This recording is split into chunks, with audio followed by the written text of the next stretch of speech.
The scent of old paper and stale coffee clung to Marcus like a second skin, a familiar comfort in his cramped study. Someone motes danced in the single shaft of late-afternoon sun piercing the window, illuminating stacks of forgotten tomes and maps unfurled across his desk. For Marcus, a historical preservationist and independent researcher, these were the relics of lives lived and forgotten, stories waiting to be unearthed. Someone recently, however, one particular story had taken root in his mind, blossoming into an obsession that overshadowed all others. Oak Haven. Oak Haven wasn't on many modern maps. It was a phantom, a whisper in the margins of obscure maritime charts, a blip in census records that abruptly ceased over a century ago. What little he had pieced together painted a picture of a remote fishing village nestled on a particularly unforgiving stretch of the northern coast, known for its peculiar, almost insular community and its unique Gothic Revival architecture. A strange flourish for such a humble settlement. It wasn't the disappearance itself that captivated Marcus. Towns faded, communities dispersed. It was the manner of its fading. No record of a fire, a flood, or an economic collapse. A guard and abrupt, chilling silence. One year, Oak Haven was there, a dot on the map. The next, it was as if the earth had swallowed it whole. For months, Marcus had chased down every lead, poring over microfiche and forgotten libraries, translating faded shipping manifests, even consulting local folklore archives that hinted at something more sinister than mere abandonment. The official story, if there ever was one, was a blank page. The unofficial whispers spoke of a blight, a sickness, a curse. Marcus, ever the rationalist, dismissed the supernatural, but the sheer lack of information only fueled his resolve. He needed to see it, to walk its decaying streets, to touch its crumbling stones. He needed to understand Oak Haven's silence. His journey began under a sky the color of bruised plums, the city lights receding into a shimmering mirage in his rearview mirror. For hours, the landscape blurred into a monotonous tapestry of highway and rolling hills, a testament to civilization's reach. But as he drove north, the world began to shrink, the roads narrowing, the towns growing sparser, their lights fewer and farther between. The air grew colder, sharper, carrying the unmistakable tang of the sea. The final stretch was a test of endurance.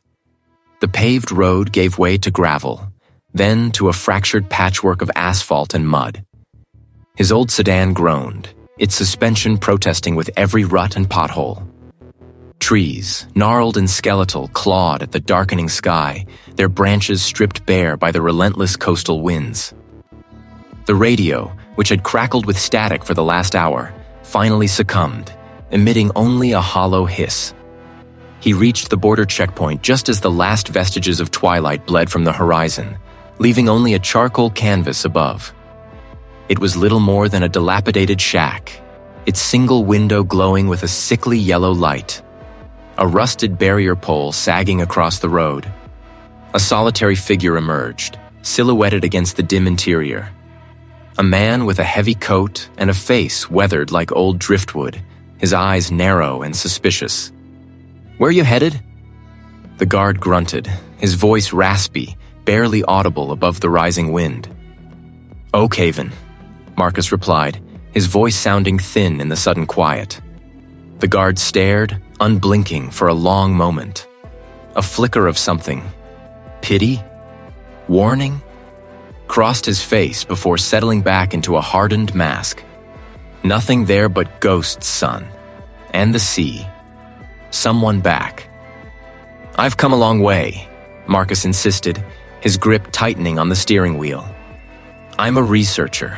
I just want to document the old town." Someone long silence, punctuated only by the mournful howl of the wind. The guard finally sighed, a sound heavy with resignation. He pushed a button, and the barrier pole slowly, reluctantly, creaked upward. "Your funeral," he muttered, turning back to the warmth of his shack without another word. The road beyond the checkpoint was barely a track, winding precariously along the edge of a sheer cliff face. Below, the unseen ocean roared, a deep, guttural sound that seemed to swallow all other noise. The air grew heavy, thick with salt and the damp scent of decay. He drove for another 15 minutes, the darkness absolute, until the road finally petered out into a desolate, overgrown clearing. Someone out of the car, Marcus was immediately assaulted by the cold, the wind whipping his coat around him. He clicked on his powerful flashlight, its beam cutting a shaky swathe through the gloom. And there it was. Oak Haven. It wasn't a town in the traditional sense, not anymore. It was a collection of skeletal remains, hunched against the relentless assault of the elements. Officer stone cottages, their roofs caved in, stood like hollowed-out eye sockets staring blankly at the sea. The skeletal timbers of a pier jutted out into the churning blackness, a broken finger pointing nowhere. What might have been a church steeple, or perhaps a lighthouse, stood at the highest point, a jagged silhouette against the starless sky, its once proud structure now a broken tooth. The wind howled, but it carried no other sound. No rustle of leaves. The trees were too gnarled, too sparse. No distant dog bark, no creak of old wood in the wind. Only the ceaseless roar of the ocean far below, a sound that seemed to come from everywhere and nowhere at once. There was a profound, pervasive silence in Oak Haven itself, an emptiness that felt heavier than any noise. It was the silence of a place that had died, its very air thick with the dust of forgotten lives. Marcus took a deep, shuddering breath, the metallic tang of salt and decay filling his lungs. He had found it. And as he stood on the precipice of this forgotten village, bathed in the anemic glow of his flashlight, a shiver, unrelated to the cold, traced its way down his spine. The silence of Oak Haven wasn't peaceful. It was a hungry, watchful silence. Someone's call had shattered the quiet, a proposal for a cartographic survey of an uncharted ruin near the forgotten borderlands. The details were sparse, the location remote, the historical significance speculative. It was a challenge perfectly tailored for his meticulous nature, a blank space on a map waiting for his hand. Someone later, his equipment packed, his mind a blend of anticipation and professional focus, Marcus found himself in the back of a rattling Jeep, the paved road giving way to a pockmarked track.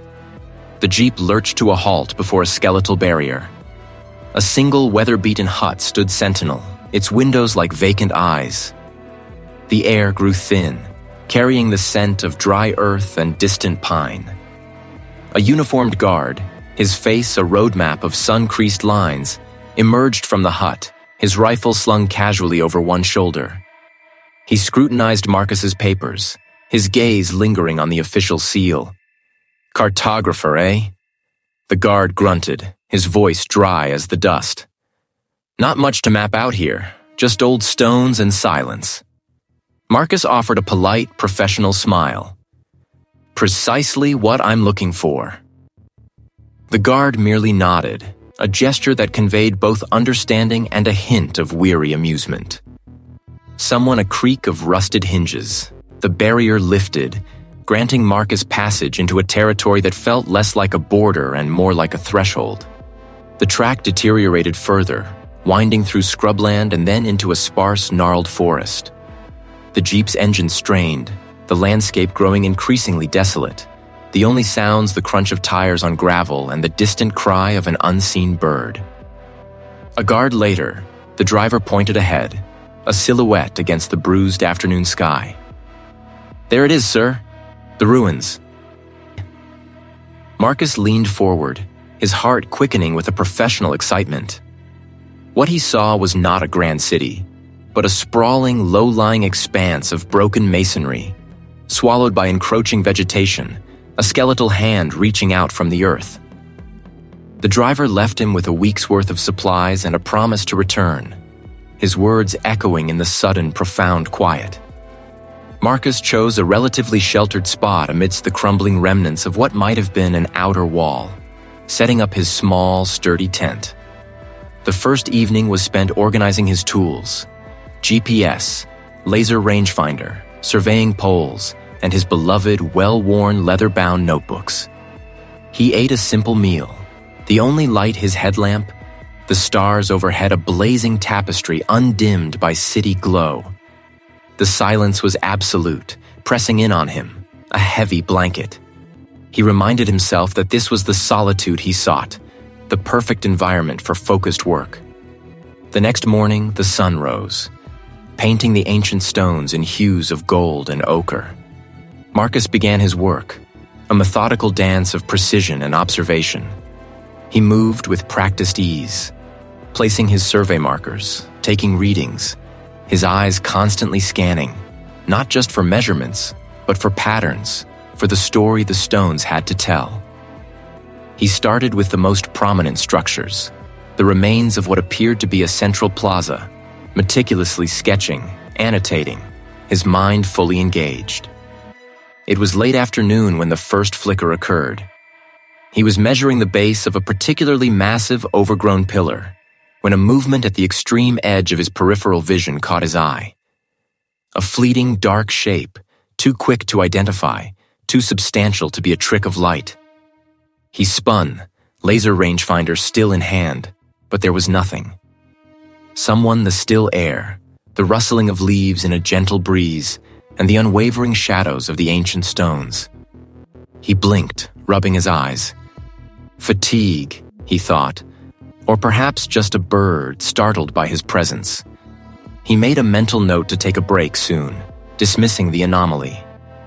As dusk approached, painting the sky in fiery streaks, Marcus was sketching the layout of what might have been a residential quarter. A faint sound, like a sigh carried on a particularly strong gust of wind, brushed past his ears. It wasn't the wind, not entirely. There was a cadence to it, a low, indistinct murmur, almost like voices. He paused, pencil hovering over the page, straining to hear. The sound died as quickly as it had come, leaving only the rustle of dry leaves. He looked around, the vast emptiness of the ruins stretching out around him. Just the wind playing tricks in the crumbling corridors, he concluded, rationalizing the unsettling sensation away. Isolation does strange things to the mind. The third day was equally productive, but the subtle disturbances persisted. He had left his compass on a flat stone slab near his tent before heading out to survey a particularly dense section of overgrown walls. When he returned for lunch, it wasn't there. He searched, retracing his steps, growing increasingly frustrated. He was certain he'd placed it there. Then he spotted it, sitting on a different slab, perhaps 10 feet away, nestled beside a cluster of dry weeds. His brow furrowed. Did Marcus move it subconsciously? No, Marcus was meticulous. He picked it up, a strange unease prickling at the back of his neck. Perhaps a small animal? A squirrel? A rat? Someone to move something so heavy and place it so neatly. He shook his head, pushing the thought away. It must be the isolation. Or perhaps Marcus was just more tired than Marcus realized. He forced himself to focus on the logical, the tangible, the lines and angles of the ancient world he was here to map. The ruins were vast, silent, and immensely old, and he was utterly alone. The air in Oakhaven was a thick, briny shroud, clinging to Marcus's clothes and hair as he navigated the winding, overgrown path to the oldest structure in the village. It wasn't a lighthouse nor a church, but a sprawling, dilapidated manor house perched precariously on a bluff overlooking the churning gray sea. Someone called it Someone Manor, though no one seemed to recall who had built it or why. Guard stone walls, dark with centuries of salt and decay, seemed to sag under their own weight, like the hunched shoulders of a forgotten giant. Twisted, leafless trees clawed at its windows, their branches tapping a skeletal rhythm against the grimy panes. Marcus, the cartographer, felt a familiar thrill mixed with a growing unease. This was the heart of his mission, to map the forgotten veins of Oakhaven, starting with its oldest, most imposing landmark. He pushed open the heavy, groaning oak door, stepping into a cavernous hall where dust motes danced in the slivers of light that pierced the gloom. The scent of damp earth, stagnant air, and something else, something metallic and faintly sweet, like old blood, filled his nostrils. He worked methodically, his headlamp cutting a swathe through the oppressive darkness. Someone measure extended, laser scanner humming. He charted the dimensions of crumbling rooms, the warped angles of staircases, the precise location of every cracked hearth and collapsed ceiling beam. Someone blurred into a quiet rhythm of measurement and notation. He found himself in what must have once been a study, a small, windowless room deep within the manor's core. The shelves were empty save for a thick layer of dust, and a heavy, carved wooden desk lay overturned in the center. Someone his gloved hand along the rough-hewn stone wall, feeling for any irregularities that might indicate a hidden passage or forgotten alcove. Marcus's fingers brushed against something loose. Not a crack, but a stone that shifted ever so slightly under pressure. He pressed harder, a faint grating sound breaking the silence. A officer a grunt, he pried at the block, revealing a shallow recess, barely large enough for his hand. Inside, nestled in a layer of dried, crumbling seaweed, was a small, leather-bound journal. It was heavily water-damaged, the cover warped and stained, the leather flaking away at the edges. A faint cloying smell, like something salvaged from a deep-sea wreck, emanated from it. Marcus pulled it free, the seaweed crumbling to dust in his palm. The weight of it in his hand felt disproportionately heavy, as if it contained not just paper and ink, but years of suppressed despair. He sat on the overturned desk, his headlamp aimed at the brittle pages. The ink was faded, often smudged by water, but the elegant script was still legible. The first entries were mundane, detailing daily life in Oakhaven, the weather, fishing catches. Then a shift. August 14th. The tides are higher than ever, and the storm last night. It was unlike any Marcus have seen. The sea gave them strange gifts this morning. Not shells, but things. Smooth, dark stones that hum faintly. The children were fascinated. Marcus felt a chill. Marcus's brow furrowed. Strange gifts? He turned a page, the brittle paper almost tearing. September 2nd. The dreams have begun for many. Not nightmares exactly, but vivid, unsettling visions of the deep. A detective, someone says it's the sea calling to them.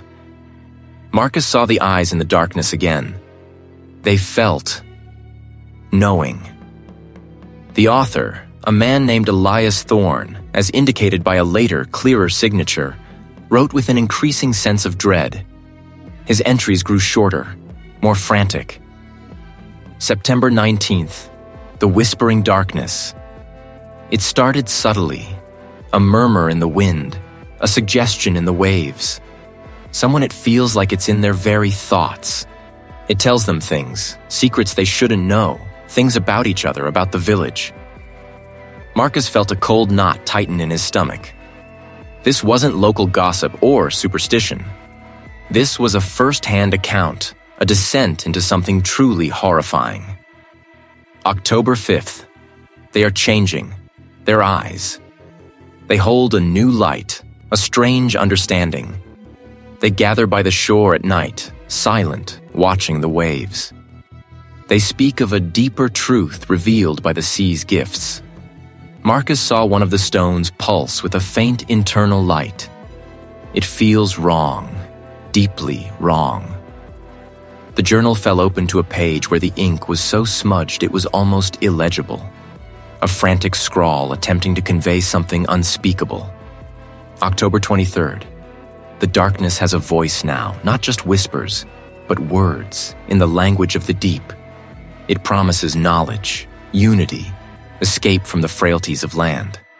They are listening. They are obeying. The gifts. They demand something in return. Marcus see the sacrifice in their eyes. Marcus must hide this. Someone it takes him too. The final entries were barely decipherable, a jagged, desperate hand. November 1st. The tides are turning, they are ready, the great. What it demands. The whispers are deafening. Marcus can feel it, pulling, calling. The water. It holds the true. Marcus can't. The last page was a chaotic scribble, a line drawing that could have been a crude map, or perhaps a depiction of something indescribable, an amalgamation of tentacles and eyes, all dissolving into a vortex. It was stained dark, not with water, but with something else, something reddish-brown and flaky. Marcus closed the journal with a shudder, the leathery cover cool beneath his fingers. The silence in the manor pressed in around him, no longer just quiet, but watchful. He was no longer just mapping old stones. He was unearthing a buried horror, a chilling testament to a village's slow, insidious corruption. The faint, cloying smell of the journal seemed to intensify, wrapping itself around him, a silent promise of the dread that had consumed Elias Thorne. And perhaps Oakhaven itself. He clutched the journal, its secrets now his burden, and knew his work had just begun. The air, though no longer thick with Oakhaven's specific cloying humidity, still carried the ghost of brine. Marcus gripped the steering wheel, knuckles white, as his old SUV idled at what passed for a border checkpoint. It was less a functional station and more a relic. A rusted boom gate frozen halfway open, a small, square shack with shattered windows, and a faded sign proclaiming Oakhaven County Line, East, 1888. Someone reclaimed the cracked asphalt, and the silence was profound, broken only by the chirping of unseen insects and the rhythmic tick of his cooling engine. He'd driven for hours after leaving that desolate, briny town, seeking a boundary, a definitive end to its influence. But the scent, subtle yet persistent, had pursued him, clinging to his clothes, his hair, even the worn upholstery of his vehicle. He'd pulled over here, hoping the clear demarcation of a county line might offer some psychological reprieve, a barrier against the things he'd felt closing in. Someone his maps across the dashboard, Marcus tried to retrace his steps, to find a pattern in the strange energy readings, the inexplicable cold spots, the recurring symbols he'd seen carved into the decrepit buildings of Oakhaven. His fingers traced the winding roads, the coastal inlets, the dark, shadowed areas he'd marked as unexplained. The fatigue, a heavy cloak, began to settle. He leaned back against the headrest, intending only a moment of rest, his eyes fluttering shut. The dreams came swiftly, a descent into a murky, suffocating world. He was submerged in a vast, dark ocean, the pressure crushing, the water thick with something alive but unseen. A guard like the scrape of barnacles on a hull echoed in the abyssal depths, calling his name, not as a word, but as a drawn-out, gurgling sound. Someone's shapes writhed in the periphery, limbs too long, eyes too many, all swirling around a central, unseen void that pulsed with ancient hunger. He thrashed, desperate for air, for light, but the darkness was absolute, and the brine filled his lungs, burning. Marcus woke with a gasp, his chest heaving, a cold sweat plastering his hair to his forehead. The air in the SUV was suddenly heavy, the scent of brine overpowering, as if he truly had just surfaced from a lightless sea. He fumbled for his water bottle, his hand shaking, and took a long, desperate swallow. His gaze fell back to the maps on the dashboard. His breath hitched. Someone directly onto the detailed topographic lines, in a faint, silvery gray substance that looked suspiciously like dried salt, were new symbols. They weren't his. They were intricate, unsettling sigils, resembling twisted kelp stalks or the skeletal remains of deep-sea creatures, interlocking in an alien script. One, particularly prominent, was drawn directly over Oakhaven, a swirling vortex shape with jagged edges like a predatory eye. He hadn't drawn them. He hadn't even had the pen in his hand when he drifted off. A prickle of dread crawled up his spine, far colder than the night air. He snatched the map, holding it closer, examining the faint crystalline residue. It was salt. Fine, abrasive grains. But how? Who? He was alone. The checkpoint shack was dark, the road deserted for miles in either direction. Someone he heard it. A faint, wet slurp from outside the passenger window. Marcus froze, every muscle tensing. He slowly turned his head. The window was fogged slightly from the inside. He wiped a patch clear with his sleeve, peering into the inky blackness. Nothing. An officer, the dark trees lining the road, their silhouettes indistinct against the moonless sky. Slurp. Gurgle. This time, it seemed to come from directly behind him. He wrenched his head around, his eyes darting to the rearview mirror. For a split second, before the darkness fully resolved, he saw it. A detective, his own reflection, but a distorted, elongated shadow in the back seat, shimmering with a faint phosphorescent glow, like something seen through murky water. It was formless yet defined, a shifting mass that seemed to press against the glass, its outline rippling as if submerged. Marcus cried out, a strangled sound of pure terror, scrambling to twist in his seat. But by the time he fully turned, there was nothing. Someone the familiar worn fabric of the back seat, lost in the shadows. He shone his flashlight wildly, its beam cutting through the darkness, illuminating empty space, the spare tire, the camping gear. His heart hammered against his ribs, a frantic drum against the growing silence. The brine scent was now choking him, thick and acrid. He could almost taste it, metallic and cold on his tongue. It wasn't just in the air, it was in the SUV permeating everything. "Who's there?" he rasped, his voice barely a whisper, thick with fear. A sound like water bubbling up from a deep, unseen source echoed softly from the rear of the vehicle, seeming to emanate from the very structure of the car itself. Then, a low, guttural murmur, a language of clicks and hisses, utterly alien, yet undeniably directed at him. It was a sound that suggested immense size, immense age, and a proximity that turned his blood to ice. Marcus slammed his hand onto the ignition, the engine sputtering to life with a roar that tore through the oppressive silence. He threw the SUV into reverse, tires spitting gravel, and then spun it around, flooring the accelerator. He didn't care where he was going, only that he had to put distance between himself and whatever had just been in his car. Whatever had drawn on his maps, whatever had followed him from Oakhaven. The entity was no longer just a feeling, a pervasive dread. It was here. It was with him. And it had finally made its touch known. The hum of the engine was a dull counterpoint to the frantic buzz in Marcus's mind as he drove away from the checkpoint, the last vestige of Oakhaven receding in his rearview mirror. The air, though no longer thick with the town's specific, cloying humidity, still carried the ghost of brine. A phantom scent clinging to his clothes, his hair, his very skin. Oakhaven was behind him, a dark stain on the map, but its tendrils felt like they were still reaching. He needed answers, and he knew the only place he could truly find them was amidst his own meticulously catalogued chaos.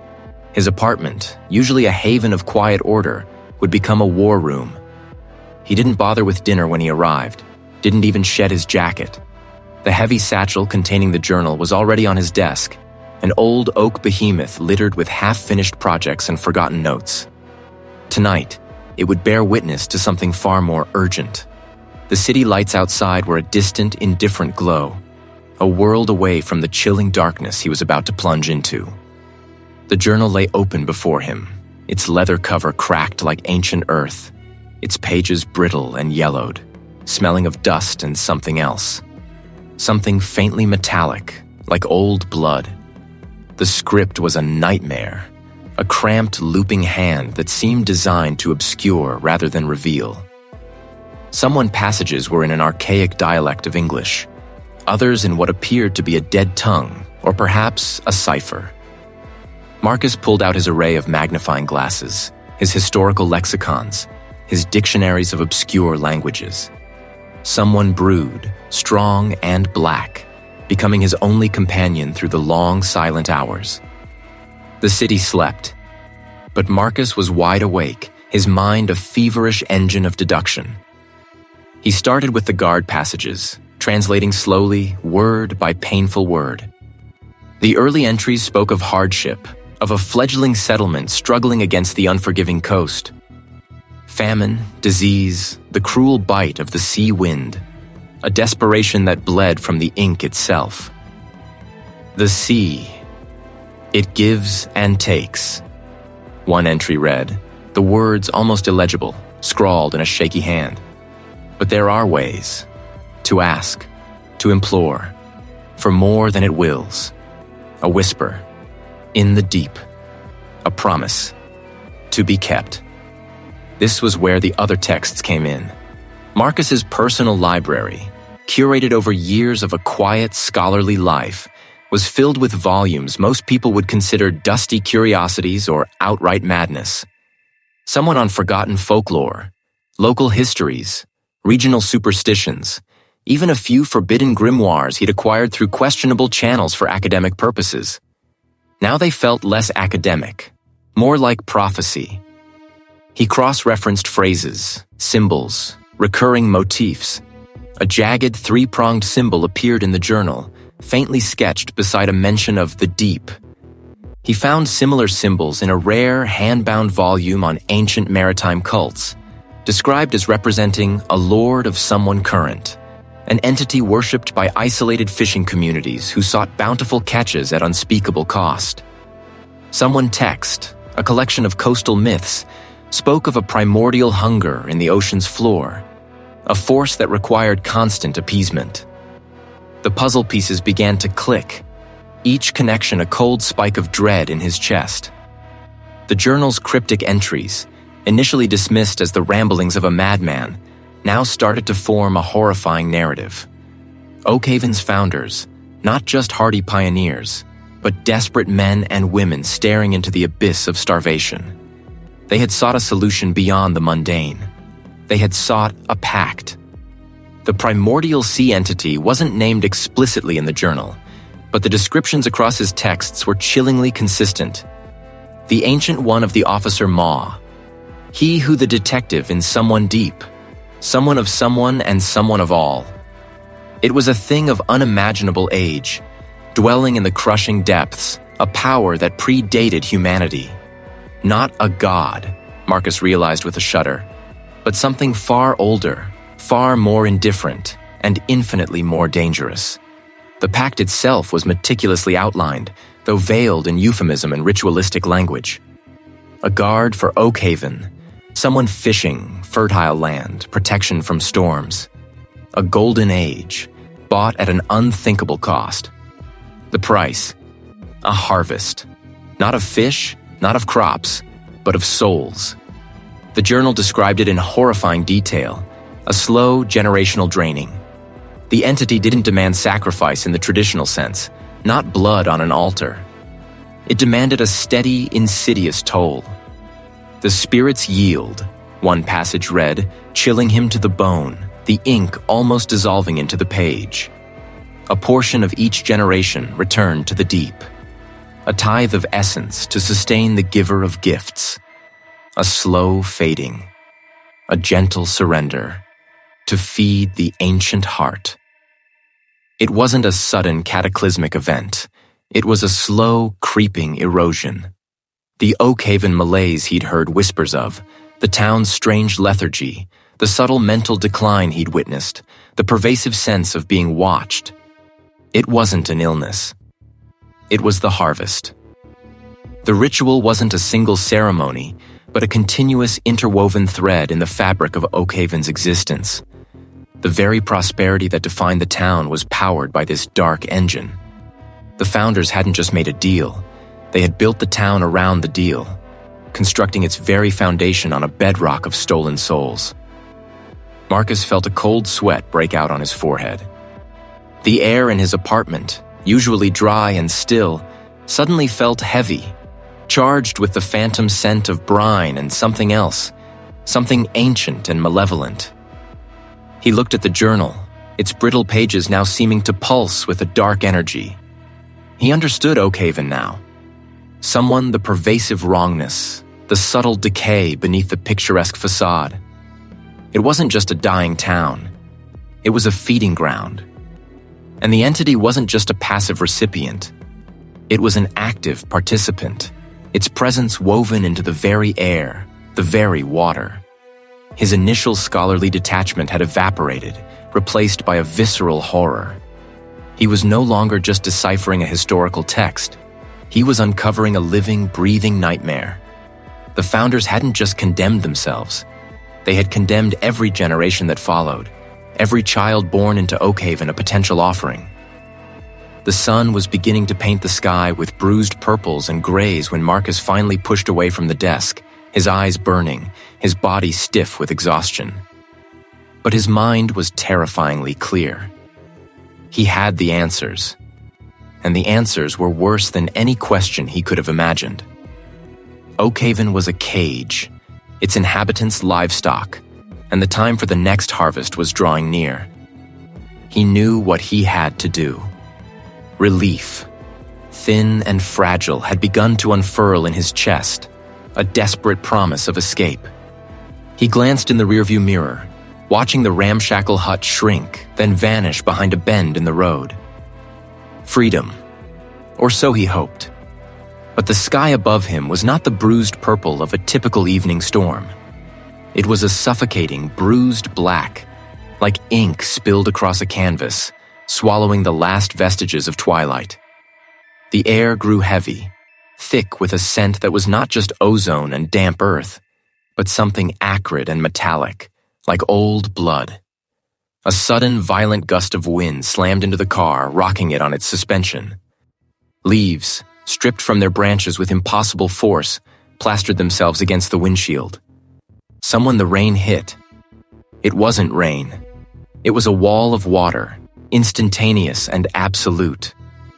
It didn't fall from the sky so much as erupted from it, a solid sheet that obliterated the world beyond the glass.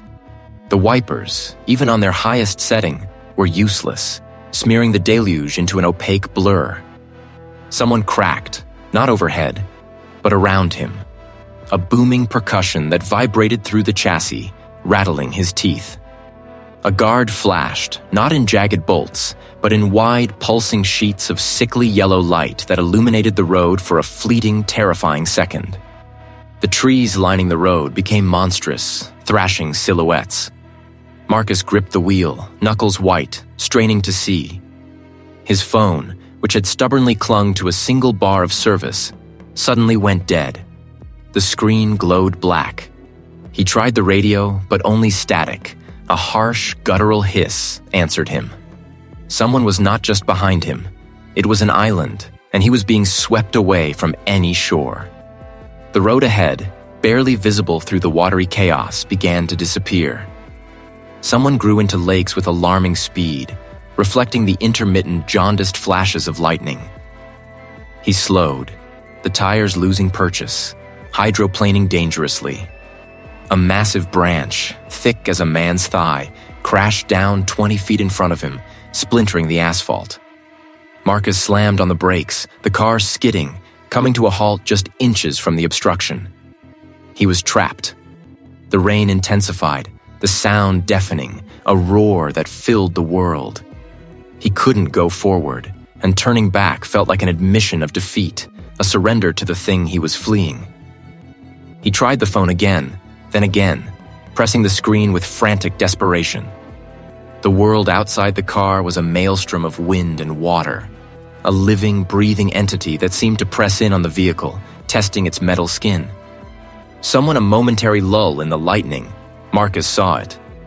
An officer just water, but a tide. The road, which had been merely flooded, was now a churning river. The current, impossibly strong for a flash flood, dragged debris past his car. Fence posts, sections of roofing, even what looked like a child's bicycle. The water was rising, creeping up the tires, reaching the door sills. He could feel the cold seeping in. Panic, cold and sharp, pierced through his terror. This wasn't natural. A detective didn't rise this fast, didn't feel this. Malevolent. He stared out, squinting, trying to make sense of the swirling chaos. Then, a flicker of movement in the water, just beyond the shattered branch. Someone dark, caught in the current, spun slowly towards him. It was a piece of wood, thick and gnarled, not a natural branch, but clearly carved. As it spun, the lightning flared again, bathing the scene in its sickly glow. Someone into the dark, waterlogged wood was a symbol. The same looping, angular design he'd seen on the old maps in the library. The one that had felt so wrong, so ancient. It wasn't just a storm. It was orchestrated. The floodwaters weren't just rising. They were hurting him. The entity, whatever it was, wasn't just influencing the town. It was manipulating the very elements, shaping the world into a cage. He was caught, pinned by a tide that answered to something far older and darker than the moon. The symbol on the wood, briefly illuminated by the unnatural lightning, seemed to pulse, a silent, mocking confirmation. He was truly alone, at the mercy of a storm that had been brewed for him, and him alone. The water continued to rise, pressing against the car doors, whispering its cold, inescapable promise. The barrier had lifted, the guard had waved him through, and the road ahead was a ribbon of blacktop stretching into an even blacker night. Relief, a thin, fragile thing, tried to bloom in his chest, but it withered under the persistent chill that clung to him. A cold he knew wasn't just from the autumn air. He was free of Oakhaven, yes, but not of it. The silence in the car was heavy, broken only by the engine and the frantic thrum of his own heartbeat. He gripped the steering wheel, knuckles white, eyes scanning the road, the rearview mirror, the empty passenger seat. He knew it was still with him. He could feel its presence, a prickling sensation on his skin, a pressure behind his eyes. It was like a shadow stretching across his thoughts, waiting for an opening. Then, a subtle shift. The oppressive weight in the car seemed to lessen, replaced by a strange, unbidden sense of peace. A scent wafted through the air, not the stale smell of coffee and fear that had clung to him for days, but something comforting. Honeysuckle, perhaps, or a faint trace of lavender like his grandmother's old house. His shoulders, rigid for so long, involuntarily relaxed a fraction. He blinked, surprised by the sudden calm. Marcus. The voice was soft, melodic, like a half-forgotten lullaby. It came from the passenger seat. He slammed on the brakes, the tires squealing in protest, the car skidding slightly before coming to a halt in the middle of the deserted road. His head snapped to the right. She was there. A woman, bathed in a soft, ethereal glow that seemed to emanate from her, making the dashboard lights appear dim and insignificant. Her hair, the color of moonlight, framed a face that was both utterly familiar and subtly wrong. It was a face he'd seen in old photographs, a face that haunted his dreams, a face he had yearned to see again. His mother. Her eyes, pools of gentle understanding, met his. There was no judgment, only infinite love. "It's over, darling," she whispered, her voice like wind chimes. "You can stop running now. You're safe." A sob caught in Marcus's throat. His mother had been gone for years. This couldn't be real. Yet the longing was so profound, so overwhelming, that for a fleeting moment he wanted to believe it. He wanted to lean into that warmth, to let her soft hand stroke his hair, to feel the crushing weight of the last few days lift from his soul. "No," he choked out, the word barely audible. His mind screamed at him. This was the entity. This was its lure. It preyed on his deepest vulnerabilities. The face, so perfect, was too perfect. The light was too soft. The eyes, though loving, held an unsettling depth, a void just beneath the surface. The woman smiled, a tender, knowing curve of her lips. You've been through so much, Marcus. You deserve peace. Rest, someone with him, someone the answers you seek, all the understanding of what happened. Marcus can give it to you. You can control it, Marcus. A guard be controlled by it. You can be free. Her words twisted inside him. Control. Answers. Someone were things he desperately craved. He wanted to understand the ritual, the whispers, the creeping dread that had consumed Oakhaven. He wanted to reverse it, to save anyone else from its grasp. Perhaps if he just listened. But then, a memory, sharp and cold as a shard of ice, cut through the illusion.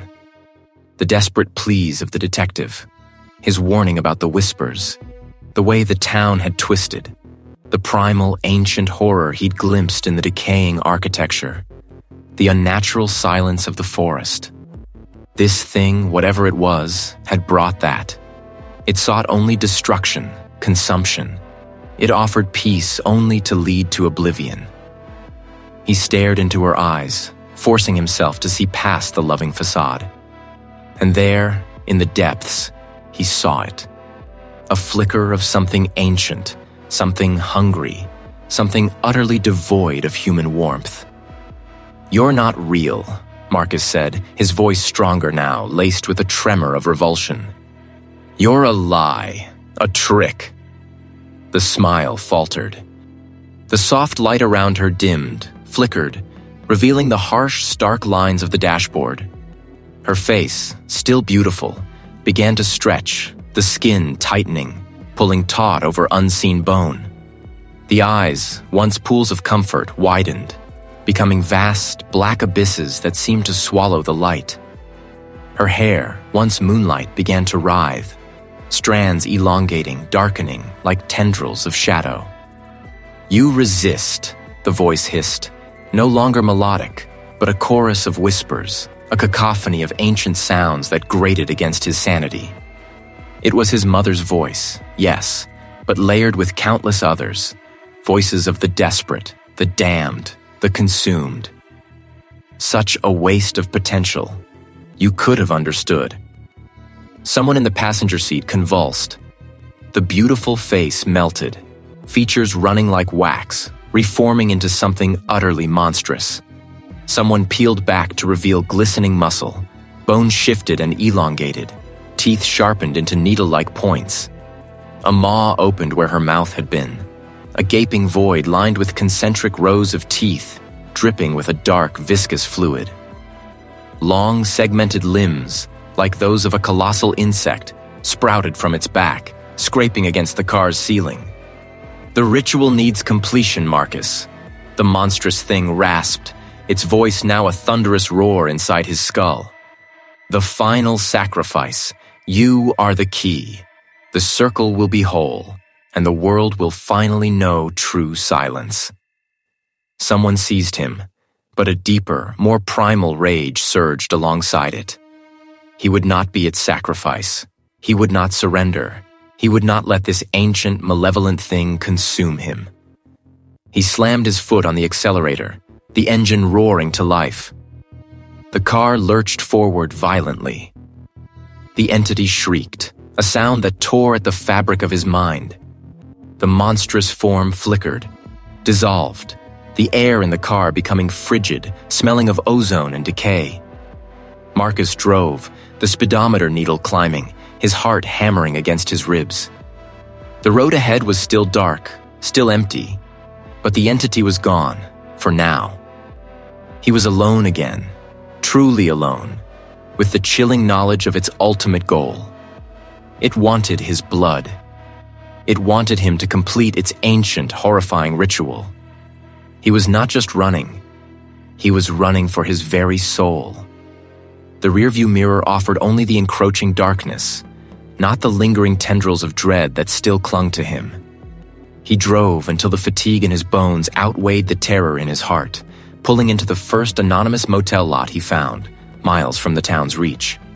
The room was a sterile box of faded floral patterns and stale air, a stark contrast to the ancient, suffocating weight of Oakhaven. He locked the door, pushed a worn armchair against it for good measure, and then slumped onto the bed, the journal clutched in his hand. Someone was a distant, impossible luxury. His mind replayed every chilling revelation, every whispered warning. He spread his meager findings across the stained desk, the journal, his hastily scribbled notes, the few strange trinkets he'd gathered. He'd pored over the journal countless times, searching for an answer, a way out. But it had only ever offered explanations of the entity's growing power, its insidious grip. Now, with the hum of the road still vibrating in his ears and the faint scent of mildew in the air, he picked up the leather-bound book again. His fingers traced the worn spine, the intricate, almost forgotten symbols embossed on the cover. He ran his thumb over the edges of the pages, feeling the familiar texture of aged paper. It was then he noticed it. A slight unevenness in the binding near the back, a section that felt fractionally thicker than the rest. He'd dismissed it before as just the natural wear of time. But now, a flicker of intuition, sharp and insistent, urged him to investigate. He pressed along the seam, his nail catching on a barely perceptible ridge. A soft click, a narrow, almost invisible slit opened. Inside, nestled in a cunningly hollowed-out compartment, lay a single brittle parchment, folded tight and yellowed with age. It wasn't just a page. It was a map, a key, a desperate whisper from the past. Carefully, Marcus unfolded the parchment. The script was older, more ornate than the rest of the journal, yet undeniably the same hand, perhaps from an earlier, more frantic period of the original author's life. The ink was faded, but the words were stark, chillingly clear. The Guard of the Forgotten. The title read, then continued, "It feeds on the silence, on the broken vows. To sever its tether, to cast it back to the void from whence it stirred, one must reawaken what has slept and mend what was torn." Marcus's breath hitched.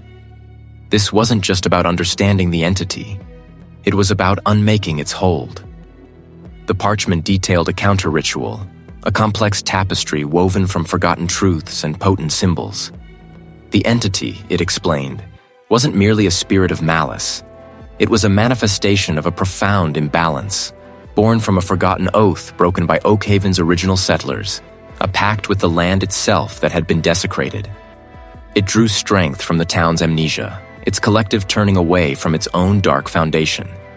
The counter-ritual demanded 3 specific components, each designed to directly oppose the entity's nature. 1. Someone from someone spring. From the source, untouched by Oakhaven's blight, purity to cleanse the tainted ground. The parchment described it as a spring known for its unwavering flow and crystalline clarity, located deep within the ancient Whisperwood, just beyond the town's corrupted boundaries. It represented life, cleansing, and an unyielding connection to the untainted natural world. 2. Someone of the officer of Oakhaven. A piece of the voice that once spoke truth, to awaken the silenced memory. The original bell, the parchment explained, had been forged during the town's founding. Its resonant peal meant to symbolize unity and the sacredness of the initial oath. It was rumored to have been melted down centuries ago, its metal repurposed, its purpose forgotten. A piece of it, the text insisted, would be a physical embodiment of the town's lost conscience, a call to truth. 3. Blood of the detective of the original oath-makers. The lineage must speak, the broken vow acknowledged. A drop of blood, freely given, to mend the ancient rift. This was the most daunting requirement. The parchment spoke of the founding families, those who first settled Oakhaven and unknowingly or knowingly made the pact that unleashed the entity. Someone a living descendant, let alone one willing to participate in a ritual they wouldn't understand, seemed impossible.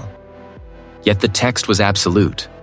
The blood had to be from that specific lineage, a symbolic act of acceptance and recommitment. The ritual itself had to be performed at the original town square, the very nexus where the initial binding of the entity to Oakhaven had occurred. And it had to be performed at the precise moment of someone on the solstice, when the veil between worlds was thinnest, when the entity's power was paradoxically both at its peak and most vulnerable. Marcus felt a cold dread intertwine with a fierce surge of hope. This was it. The true battle lay not in escape, but in confrontation. The parchment warned of the entity's violent resistance, its cunning, its ability to twist reality. It emphasized the need for absolute resolve, for a heart unburdened by fear, for a will stronger than any shadow. Hesitation, it cautioned, would be fatal. He stared at the faded script, the list of impossible tasks. Go back to Oakhaven. Someone out of Forgotten Spring. Someone a shard of a lost bell. A guard a descendant of an ancient bloodline. It was a fool's errand, a death wish. But as he looked at the words, at the chilling clarity of the instructions, he knew there was no other path. The fate of Oakhaven, perhaps even his own soul, depended on it. A new kind of resolve solidified in his chest, cold and sharp as winter air. He wasn't just running anymore. He was preparing for war. He closed his eyes, took a deep, shuddering breath, and when he opened them again, the fear was still there. But beneath it, a burning, unwavering determination. He had to go back. The hum of the engine had long since faded into the roar of the ocean. Marcus had driven until the asphalt gave way to a rutted track, then walked until the track vanished into a treacherous scramble of rocks and gnarled roots. The air here was heavy, thick with the scent of brine and something else. Something ancient and stagnant, like a forgotten tomb unearthed beneath the waves. His breath plumed in the cold night air, each exhalation a visible testament to the frantic hammering of his heart. Someone gnawed at him, but a deeper, more primal fear propelled him forward, a desperate current in his veins. He found the cove not by sight, but by a sudden drop in temperature, a palpable shift in the very fabric of the air. Below, carved by millennia of relentless tides, was a natural amphitheater of dark, slick stone. Moonlight, thin and watery, struggled to pierce the oppressive gloom, casting distorted shadows that seemed to writhe with their own malevolent life. In its center, half submerged by the churning black water, was a low, flat slab of rock, impossibly smooth, pitted with strange, symmetrical depressions. The altar. It pulsed with a silent, terrible power, a focal point of ancient dread. Someone his backpack, he carefully withdrew the items he'd painstakingly gathered.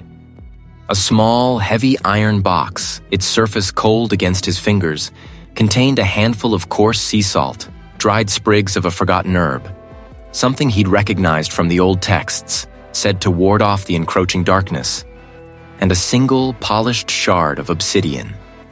He also took out a tarnished silver locket, given to him by his grandmother, now filled with a few drops of his own blood, drawn with a trembling hand just hours before. Lastly, a small, wickedly sharp bone knife, its handle wrapped in braided kelp, its edge honed by centuries of unseen ritual. He laid them out on a dry patch of stone, the waves hissing like angry serpents against the rocks. The moment the obsidian touched the altar, a profound chill seeped into the air, deeper than the ocean's breath. The water in the cove, previously a restless churn, grew unnaturally still, its surface like polished obsidian, reflecting the bruised twilight sky. The air thickened, pressing in on him. Then it began. Whispers, like the rasp of barnacles on a hull, slithered from the depths. They spoke of despair, of futility, of the crushing weight of endless time, of the insignificance of human will against the vast ancient hunger that lurked beneath. A guard elongated, writhed, and coalesced at the periphery of his vision. Forms without substance, yet heavy with menace. He felt a pressure building, an invisible hand pressing down on his chest, stealing his breath. Don't look away. Don't stop. The ground beneath his feet began to tremble, a low, resonant thrumming that resonated in his bones. The ocean's roar intensified, no longer a natural sound, but a guttural scream, laced with 1,000 unseen voices. The air filled with the stench of decay, of something vast and ancient rotting in the abyss, mingling with a metallic tang that made his teeth ache. He tasted salt and bile. Doubt, cold and insidious, tried to creep into his mind, whispering that this was madness, that he was utterly, hopelessly alone. He grasped the bone knife. His hand shook, but his resolve, forged in the terror of Oakhaven, held firm. Someone a deep, shuddering breath, he sliced his palm, the warm blood welling up, stark against his pale skin. The pain was a sharp, grounding counterpoint to the encroaching madness. He squeezed the locket open, letting the crimson drops mingle with the blood already inside, then poured the mixture over the obsidian shard, which seemed to drink it in, glowing with a faint, malevolent light. The water in the cove erupted. A colossal swell, silent and black, rose from the depths, towering over him like a liquid mountain. Within its glassy face, Marcus saw glimpses of impossible things. Ancient eyes that held the cold indifference of the aeons, gaping maws lined with teeth like shattered glass, tendrils that pulsed with malevolent light. The air shrieked, a sound that tore at the very fabric of his sanity.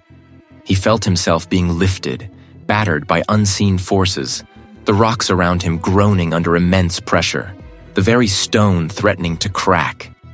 He stumbled, but did not fall. His gaze fixed on the altar, on the obsidian shard that now pulsed with an unnatural rhythm. He snatched the coarse sea salt, the dried herbs, and flung them into the churning, monstrous water, a desperate offering, a desperate banishment.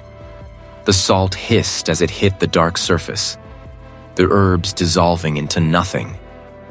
Then, with a primal roar that was half defiance, half terror, Marcus plunged the blood-soaked obsidian shard into the central depression of the altar. It sank with a wet, sickening squelch. A guttural shriek, not from the wind, not from the waves, but from deep within the earth itself, tore through the cove. It was a sound of fury, of pain, of something ancient being violently undone. The colossal wave crashed, but not against him. It seemed to collapse inward, dissolving into a violent maelstrom of foam and spray. The impossible shapes in the water twisted, writhed, and then, with an almost audible pop, vanished. The pressure eased, the whispers faded, leaving behind only the relentless roar of the ocean and the frantic pounding of his own heart. Marcus collapsed onto the slick stone, gasping, his body trembling uncontrollably. The cove was quiet now, save for the natural sounds of the sea. But the air still hummed with a residual, chilling power, a lingering echo of what had just transpired. He had done it. Or had he merely bought himself a moment of reprieve? His hands, still slick with his own blood, clutched the cold stone, trying to make sense of the sudden, terrifying silence. He looked at the altar, the obsidian shard now firmly embedded, dark and inert. The entity was gone. Or was it merely retreating, wounded, biding its time? The question hung heavy in the air, a final, chilling note. He didn't remember the exact moment the storm broke, or when the oppressive weight in the air had finally lifted. But he felt its absence like a physical relief, a vacuum where something immense had once resided. Now, a brittle, unnatural silence had descended upon Oakhaven. It wasn't the peace of a quiet morning, but the eerie hush after a cataclysm, a world holding its breath. The sky, scrubbed clean by the tempest, was a bruised, watery blue, the rising sun painting the horizon with hues of blood and ash. Every leaf, every branch seemed coated in a fine, glistening film, not just of rain, but of something else, something that clung to the air and the skin. Marcus stumbled, his body a collection of raw nerves and aching muscles. He hadn't slept, not truly since the nightmare began, and the last few hours had been a blur of desperate struggle, a primal, exhausting fight against an unseen ancient force. He felt hollowed out, as if his very essence had been scoured clean, leaving only a reverberating echo of fear and profound, chilling knowledge. The entity was gone, or at least driven back, banished to whatever lightless void it had crawled from. But the victory felt like a defeat. It had left its mark, not just on the land, but deep within him, twisting the very fabric of his being. He walked for hours, guided by an instinct he hadn't known he possessed, following what he hoped was the main road leading out of the cursed town. The landscape, once merely quaint, now seemed malevolent, every shadow holding a lurking menace, every rustle of leaves a whispered threat. He saw no one, no cars, no people, no sign of life beyond the desolate storm-ravaged trees. Oakhaven felt like a tomb, a place forgotten by time, emptied of all but its grim memories. Finally, after what felt like an eternity, a structure appeared on the horizon. A small, unassuming booth straddling a narrow two-lane road. The Oakhaven border checkpoint. A concrete barrier, striped red and white, lay across the asphalt, currently lowered. A single floodlight still on despite the dawn hummed faintly. As he drew closer, a man emerged from the booth, a uniform-clad figure whose face was a mask of weary boredom. He was stout, with a neatly trimmed beard and eyes that had seen too many lost tourists and disheveled locals. He blinked, surprised, as Marcus staggered into view. "Morning," the guard said, his voice flat, devoid of real curiosity. "Leaving Oakhaven?" Marcus could only nod, his throat raw, his voice a ghost. He must have looked like a wild animal, hair matted, clothes torn and mud-stained, eyes wide and bloodshot, reflecting a terror that had nothing to do with lack of sleep. He probably smelled of damp earth, stagnant water, and something else, something acrid and indefinable. The guard eyed him, a flicker of something unreadable. Pity? Suspicion? In his gaze.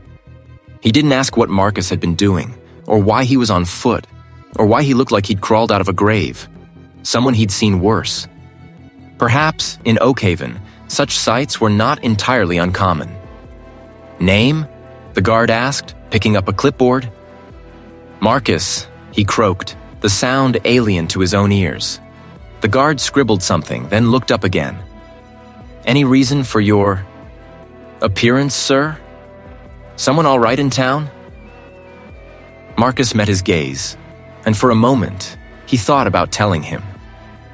A guard, the ancient evil, the whispers, the shadows that had taken form, the desperate rituals, the sacrifice.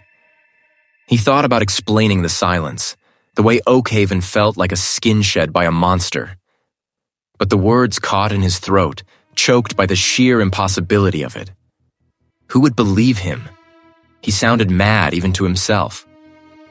"Just a bad storm," Marcus managed, the lie tasting like ash. "Got caught out."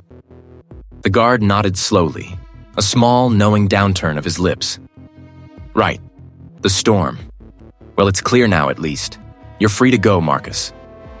He pressed a button, and with a soft hydraulic hiss, the barrier began to rise. Marcus didn't wait. He walked past the booth, past the rising barrier, and onto the road that stretched away from Oakhaven. He didn't look back. He couldn't. The world outside the town's invisible boundary felt blindingly bright, painfully normal. Someone sped past, their occupants oblivious, their lives untouched by the insidious darkness he had just escaped. He eventually found a bus station further down the road, bought a ticket to anywhere, and sat among strangers, the mundane chatter a cacophony against the profound silence within him. He was out. He was free. But the freedom was a cage of its own making. The entity was banished, yes, or at least driven back into the Earth's deep, forgotten places.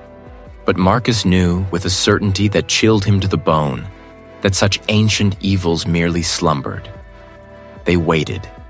They always waited. For the tide to turn, for the world to forget, for the veil between worlds to thin just enough for them to stretch their monstrous limbs once more. He carried Oakhaven within him now, a permanent scar on his soul. The whispers weren't gone. They merely echoed in the silent chambers of his mind. The shadows still danced at the edge of his vision. He was forever changed. A man who had glimpsed the true face of cosmic horror and could never unsee it. He had left Oakhaven, but Oakhaven had not left him. It never would.